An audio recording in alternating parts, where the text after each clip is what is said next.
జనసేన కూటమి అభ్యర్థుల ప్రకటనతో తాడేపల్లి క్యాంపు కార్యాలయంలో ప్రకంపనలు వచ్చాయని అన్నారు విశాఖ జనసేన నాయకుడు వంశీకృష్ణ. 40 రోజుల్లో వైసీపీ ప్రభుత్వానికి ప్రజలు చరమగీతం పాడతారన్నారు. కొంతమంది వైసీపీ మంత్రులు పొత్తులపై విమర్శలు చేయటం సరికాదని అన్నారు.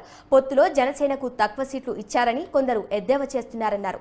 సీట్ల అంశంపై పవన్ కళ్యాణ్ కు పూర్తి అవగాహన ఉందని చెప్పారు.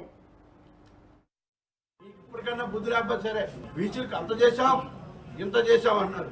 నిన్న ఒక మంత్రి గారు ఇక్కడ యాదవ్ కార్పొరేషన్ బిల్డింగ్ ఓపెనింగ్ వచ్చారు.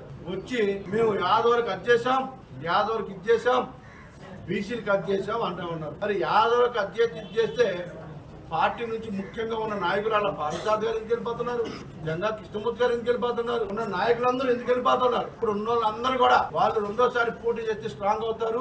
ఎస్సీ ఎస్టీ సోదరులకి రెండేసార్లు ఒకే చోట అవకాశం ఇస్తే వాళ్ళు స్ట్రాంగ్ అయిపోతారని వాళ్ళందరూ కూడా మార్చేస్తా ఉన్నారు. సరే వాడు అయిపోయి ఈ తెలివితేటలు ఆపేయి. ఇప్పటికైనా దయచేసి ఎవరి పన్ను చూసుకోవాలి తప్ప విశాఖపట్నం పిచ్చి పిచ్చిగా మాట్లాడితే ఎవడెక్కడ ఖాళీగా లేడు. నీకు ఇప్పటికైనా బుద్ధి లేకపోతే సరే బీసీలకు అంత చేసి